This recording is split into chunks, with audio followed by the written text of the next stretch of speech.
हरे कृष्णा। आप सबका भगवत गीता श्रवण में हार्दिक स्वागत है। आज हम पढ़ेंगे अध्याय 8 का श्लोक 14।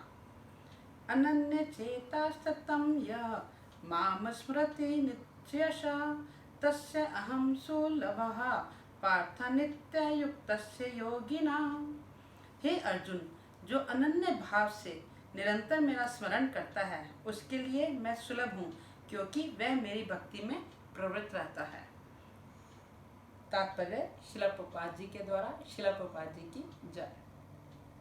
इस श्लोक में उन निष्काम भक्तों द्वारा प्राप्त अंतिम गंतव्य का वर्णन है जो भक्ति योग के द्वारा भगवान की सेवा करते हैं। अब इस श्लोक में ये जो अध्याय है ये है भगवत प्राप्ति।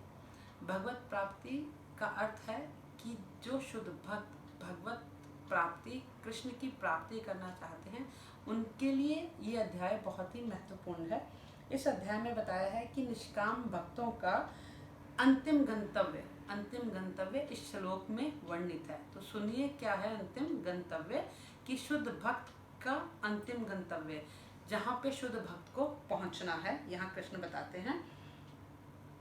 पिछले श्लोकों में 4 प्रकार के भक्तों का वर्णन हुआ है। तो 4 प्रकार के भक्त होते हैं: आर्त, जिज्ञासु, अर्थार्थी तथा ज्ञानी। मुक्ति की विभिन्न विधियों का भी वर्णन हुआ है: कर्म योग, ज्ञान योग तथा हठ योग। मुक्ति की विभिन्न विधियों का वर्णन होते हुए भी इस योग पद्धतियों के नियम में कुछ न कुछ भक्ति मिलती रहती है। तो जितने ये योग बताए हैं, कर्म योग, ज्ञान योग, हठ योग, इन सब में जो भी रहकर भक्ति करता है उन्हें थोड़ी बहुत भक्ति जरूर मिलती है और वो भक्ति की ओर अग्रसर होते हैं।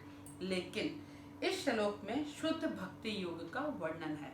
तो जो भक्ति का अंतिम गंतव्य है, अंतिम पड़ाव है, वह है शुद्ध भक्ति। जो भक्ति बड़े प्रेम से ईश्वर के लिए, कृष्ण के लिए की जाए, बिना किसी भौतिक लाभ के, बिना किसी इच्छा के। इच्छा केवल एक कि हमें ईश्वर की प्राप्ति हो, हमें कृष्ण की शरण में थोड़ी सी जगह मिल जाए। तो इस श्लोक में शुद्ध भक्ति का वर्णन है जिसमें ज्ञान, कर्म या हठ का मिश्रण नहीं होता। तो जब हम भक्ति योग करते हैं तो हम कृष्ण को पूरे मन से, प्रेम भाव से प्यार करते हैं, प्रेम करते हैं और समर्पण कर देते हैं। ये भक्ति योग जो है ये अंतिम पड़ाव है कृष्ण भक्ति में। आगे पढ़ते हैं। भक्ति योग में भक्त कृष्ण के अतिरिक्त और कोई इच्छा नहीं करता। शुद्ध भक्त ना तो स्वर्गलोक जाना चाहता है, ना ब्रह्म ज्योति से तादम्य या मोक्ष या भव बंधन से मुक्ति ही चाहता है। शुद्ध भक्त किसी भी वस्तु की इच्छा नहीं करता। तो इस श्लोक में शुद्ध भक्त के लक्षण बताए गए हैं, शुद्ध भक्त की इच्छाएं बताई गई हैं। हम लोगों की क्या इच्छाएं होती हैं? कहीं छोटी सी भी बात में, किसी छोटी सी भी समस्या में फंस जाते हैं तो हम सारा का सारा जो ब्लेम है वो भगवान पे डाल देते हैं कि भगवान ने ऐसा कर दिया, भगवान ने हमारे साथ ऐसा क्यों कर दिया, हम ही थे जिसके साथ ऐसा होना था। परंतु जो शुद्ध भक्त होता है, जो प्रेम से सिर्फ ईश्वर की कामना करता है, वो किसी भी तरह की इच्छा नहीं रखता। उसे भौतिक जगत से किसी भी तरह की इच्छा नहीं है। ना स्वर्ग लोक जाना चाहता है, ना वो ब्रह्म ज्योति में लीन होना चाहता है, ना उसके बहुत बहुत बड़े बड़े ख्वाब हैं, ना उसे महल चाहिए। वह सिर्फ ईश्वर की कामना करता है।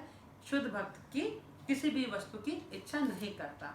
अब शुद्ध भक्त का एक लक्षण जो इन्होंने बताया है श्लोक में, पहला शब्द है अनन्य चेता। तो अनन्य चेता का मतलब है अविचलित मन। वो मन जो कि कृष्ण के बारे में ही सोचता हो, जो विचलित ना होता हो। कितना भी कठिन समय क्यों ना आ जाए, वो कृष्ण पे दोषारोपण नहीं करता हो कि हाय मेरे साथ भगवान तुमने क्या किया।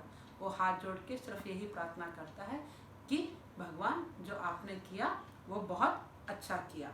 आप सबने ये सुना होगा कि अगर मन की हो तो बहुत अच्छा और मन की ना हो तो और भी अच्छा। मतलब जो आपके मन की इच्छाएं हैं अगर वो पूर्ण होती हैं तो कृष्ण कृपा है, और अगर आपके मन की इच्छाएं पूर्ण नहीं होती हैं तो और भी अच्छी बात है, क्योंकि कृष्ण की बहुत बहुत कृपा है। तो आप किसी भी स्थिति में रहें, दुख में, सुख में, कभी भी विचलित ना हो, अविचलित भाव से कृष्ण की भक्ति करें।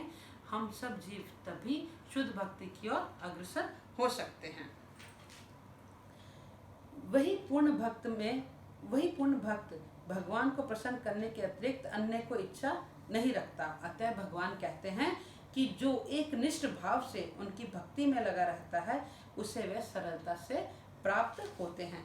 तो इस श्लोक में कृष्ण ये बता रहे हैं कि मेरी भक्ति जो भी तन्मयता से अविचलित मन से करता है मैं उसको बड़ी सरलता से प्राप्त हो जाता हूँ। बहुत ज्ञानी होने की ज़रूरत नहीं है कि बहुत संस्कृत के अच्छे अच्छे श्लोक आते हों, बहुत अच्छे से हम जो है भगवत गीता पढ़ते हों, भागवतम का ज्ञान रखते हों।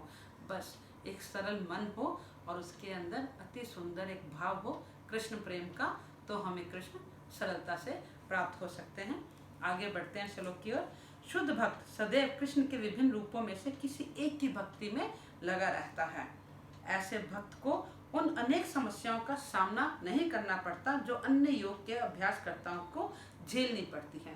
अब इस श्लोक में एक बहुत ज़रूरी बात बताई गई है कि बहुत बड़े बड़े ऋषि मुनि ज्ञानी जो हैं तरह तरह की तपस्याएं करते हैं और बहुत समस्याओं का सामना करते हैं।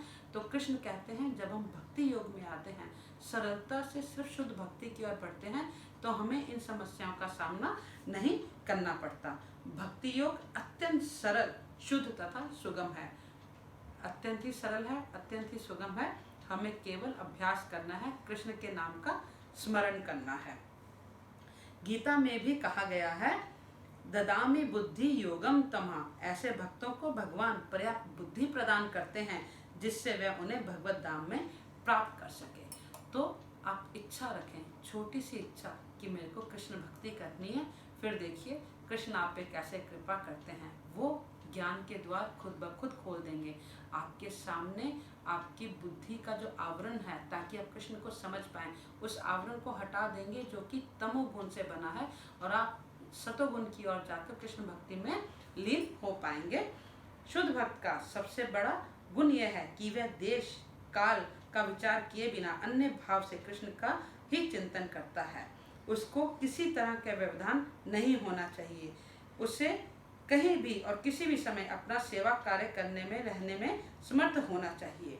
तो इसमें श्लोक में बताया गया है कि हम किसी तरह का एक्सक्यूज नहीं दे सकते कि भगवान जी आज मैं अमेरिका पहुंची हूँ तो मैं मंगला आरती नहीं कर सकती, आज मैं दुबई चली गई तो मैं ये क्लासेस नहीं कर सकती, मैं यहाँ पर पहुँच गई या इस देश में या इस काल में थी तो मैं आपकी भक्ति नहीं कर सकती। आप किसी देश में हो, किसी काल में हो, जब आप कृष्ण भक्ति में तत्पर हैं तो आप कृष्ण भक्ति अविचलित मन से बिना किसी व्यवधान के करें, तभी आप शुद्ध भक्ति की ओर बढ़ सकेंगे, और यही सच्चा भक्ति योग है। तो आगे पढ़ते हैं। गीता समस्त योग पद्धतियों में से भक्ति योग की ही स्तुति करता है। सामान्यतः भक्ति योगी 5 प्रकार से भक्ति में लगे होते हैं। शांत भक्त जो उदासीन रहकर भक्ति में युक्त होते हैं, दास्य भक्त जो दास के रूप में भक्ति में युक्त होते हैं, सख्य भक्त जो सखा के रूप में भक्ति करते हैं, वात्सल्य भक्त जो माता पिता की भांति भक्ति से युक्त होते हैं, तथा माधुर्य भक्त जो परमेश्वर के साथ दाम्पत्य प्रेमी की भक्ति से युक्त होते हैं। तो गीता में बताया गया है कि 5 तरह से आप भक्ति कर सकते हैं। ये 5 तरह की भक्ति यहाँ पे दी गई है। अब ये आपका निर्णय है कि आपने इन 5 में से कौन सी भक्ति करनी है, कृष्ण को कौन से रूप में पाना है। मगर जो भी रूप आप चुने बड़े प्रेम से, सरलता से और समर्पण के साथ चुने, और उसी भाव से जो है कृष्ण की भक्ति में अग्रसर हो जाएं, और इस भक्ति योग को जो है और अधिक जाने, और कृष्ण का स्मरण करते हुए, अभ्यास करते हुए आप जो है भक्ति में परिपूर्ण हो। हरे कृष्णा।